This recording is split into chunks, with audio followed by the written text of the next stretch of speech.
मेरे प्यारे दोस्तों, आज हम जा रहे हैं जूही तिवारी के घर। इनका घर ग्राम सेवरा, पोस्ट कुचेरा, ब्लॉक मिल्कीपुर, ज़िला अयोध्या में पड़ता है। इस वर्ष यूपी बोर्ड परीक्षा में इंटरमीडिएट क्लास में इन्होंने 92.5% अंक प्राप्त किया है। तो इतना अधिक अंक इनको कैसे प्राप्त हुआ है, इन्होंने कैसे पढ़ाई किया है, कैसे तैयारी किया है, इसके लिए हम चलेंगे और इनसे कुछ बातचीत करेंगे। तो आप लोग ध्यान से देखिए, चलिए चलते हैं।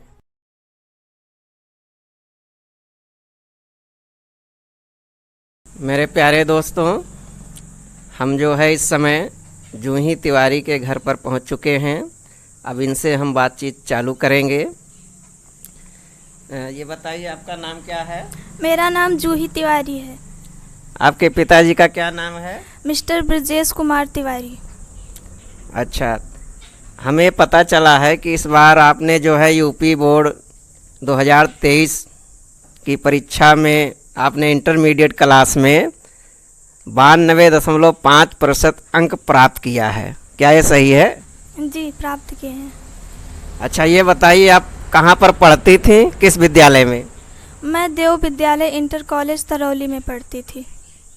अच्छा, तो ये आपने जो है परीक्षा में 92.5% अंक प्राप्त किया है। तो ये अंक जो है आपने कैसे प्राप्त किया है, आपने कैसे पढ़ाई किया है जिससे जो है इतना अंक आपका आया है? मैं डेली स्कूल जाती थी और फिर जो टीचर लोग बताते थे मैं उसको घर पर आकर रोज़ रिवाइज भी करती थी और सुबह 4 बजे उठकर मैं रोज़ पढ़ती थी। अच्छा, शाम को कितने बजे तक लगभग पढ़ती थी? 11 बजे तक या 11:30 बजे तक कभी कभी। अच्छा, आपने जो है इंटरमीडिएट क्लास में कौन सा वर्ग लिया था? कौन सा, से साइंस साइड या आर्ट साइड या कौन सा वर्ग लिया था? मैंने वोकेशनल लिया था, वोकेशनल सब्जेक्ट। अच्छा, वोकेशनल सब्जेक्ट, हिंदी में इसको क्या कहते हैं? व्यावसायिक शिक्षा। इन्होंने इंटरमीडिएट क्लास में व्यावसायिक वर्ग से विषय चुना था। सबसे अधिक अंक जो है किस विषय में आपके आए थे? अंग्रेजी में ही आए थे सबसे अधिक। अंग्रेजी में कितना अंक आया था?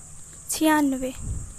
देखिए दोस्तों, इनका अंग्रेजी विषय में 100 में 96 अंक आया था, जो कि बहुत बड़ी बात है। तो भाई 96 अंक आपने 100 में प्राप्त किया अंग्रेजी में, इसलिए अंग्रेजी में कुछ हम पूछना चाहेंगे। हिंदी हम बोल रहे हैं, आप उसको अंग्रेजी में अनुवाद करके बताइएगा। डॉक्टर के पहुंचने के पहले मरीज मर चुका था, इसको अंग्रेजी में कैसे लिखेंगे? The patient had died before the doctor came। अच्छा, एक दूसरा वाक्य है, रेलगाड़ी स्टेशन पर आने वाली है, इसको अंग्रेजी में कैसे लिखेंगे? The train is about to reach at the station। तो देखिए दोस्तों, इन्हें अंग्रेजी विषय में 100 में 96 अंक मिला था। तो हम सोचे भाई चलो इनसे थोड़ा पूछ लेते हैं, जांचते हैं कि इनको जो अंक मिला है इनके पढ़ाई से मिला है, मेहनत से मिला है कि वैसे मिल गया। तो आप लोगों ने देखा, जो हमने इनसे पूछा अनुवाद, उसको अंग्रेजी में इन्होंने सही सही बताया। तो भाई हम मान लिए कि आपने मेहनत करके जो है 100 में 96 अंक अंग्रेजी में लाए हैं। और आगे कौन सी पढ़ाई करना चाहेंगी? मैं आगे टीचर बनना चाहती हूँ। अच्छा, आगे टीचर बनना चाहती हैं। तो टीचर बनने के लिए आपको जो है पहले बीए या बीएससी करना पड़ेगा, इसके बाद बीएड भी करना पड़ेगा, जो आगे और कठिन पढ़ाई हो जाएगी। तो और आगे अधिक मेहनत करने के लिए तैयार हैं? जी, तैयार हैं हम। अच्छा, तो ये बताइए, आप शिक्षक ही क्यों बनना चाहती हैं, टीचर ही क्यों बनना चाहती हैं? जैसे कुछ लोग डॉक्टर बनते हैं, कुछ लोग इंजीनियर बनते हैं, तो आपको टीचर लाइन क्यों पसंद है? मुझे बच्चों को पढ़ाना अच्छा लगता है, क्योंकि मैं चाहती हूँ कि मैं जो शिक्षा मैं प्राप्त करती हूँ दूसरों को भी मैं दे सकूँ और बच्चे शिक्षित हों, इसलिए मैं टीचर ही बनना चाहती हूँ। हाँ, देखिए इन्होंने बताया कि जो है मैं टीचर इसलिए बनना चाहती हूँ क्योंकि मुझे शिक्षा देने में, दूसरों को पढ़ाने में, टीचिंग करने में आनंद आता है, मुझे रुचि है इस लाइन में, इसलिए मैं टीचर बनना चाहती हूँ। अच्छा, ये बताइए आपके पिताजी क्या करते हैं? मेरे पिताजी वोकेशनल टीचर हैं। अच्छा, व्यावसायिक शिक्षक हैं। अच्छा, तो ये बताइए आपने जो पढ़ाई किया है तो आपने कैसे पढ़ाई किया है?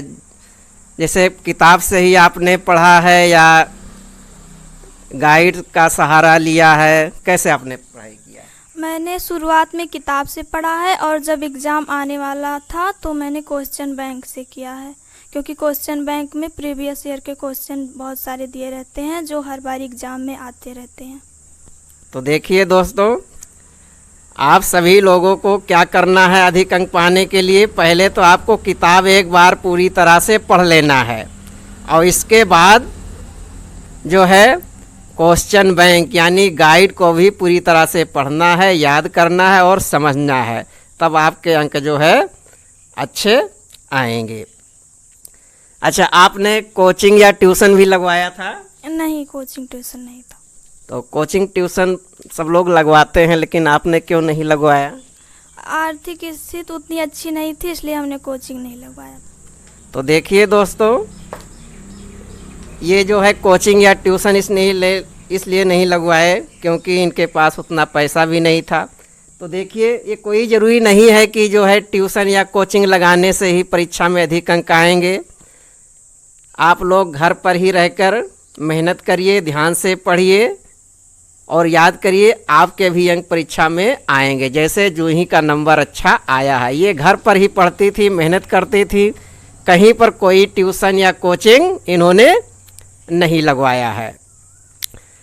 तो आप लोग भी, अगर आप लोग कोचिंग या ट्यूशन लगवाने में सक्षम नहीं है तो कोई दिक्कत नहीं है, आप लोग रोज़ाना स्कूल जाइए, ध्यान से पढ़िए जो टीचर लोग पढ़ाते हैं और घर पर आकर उसका रिवीजन करिए और मेहनत करिए, आपके भी अच्छे अंक ज़रूर आएंगे।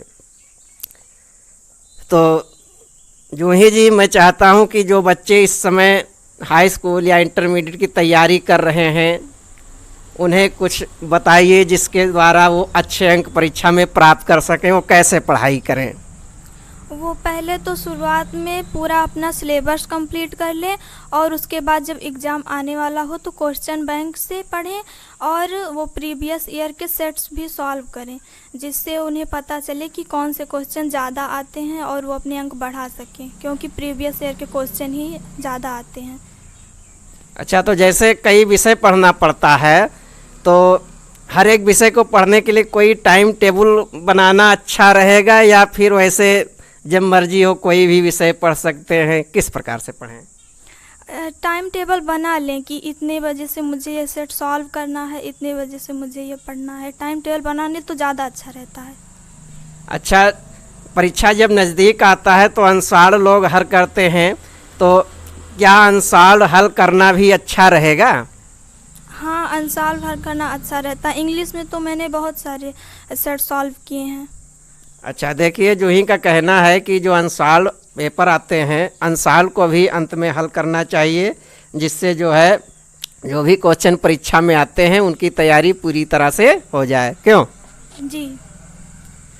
तो देखिए जूही जी, हम जो है आज आए, आपसे मिले, आपसे बातचीत किए, हमें बहुत बड़ी प्रसन्नता हुई, बहुत अधिक हम प्रसन्न हुए, खुश हुए और हम ईश्वर से प्रार्थना करते हैं कि आपकी जो मनोकामना है टीचर बनने की, ईश्वर आपको सरकारी टीचर बनावे और आप सफलता को प्राप्त करें, जिससे हम एक दिन फिर आएँ, आपसे मिलें और 1 किलो मोती चूर का लड्डू आपसे प्राप्त करें।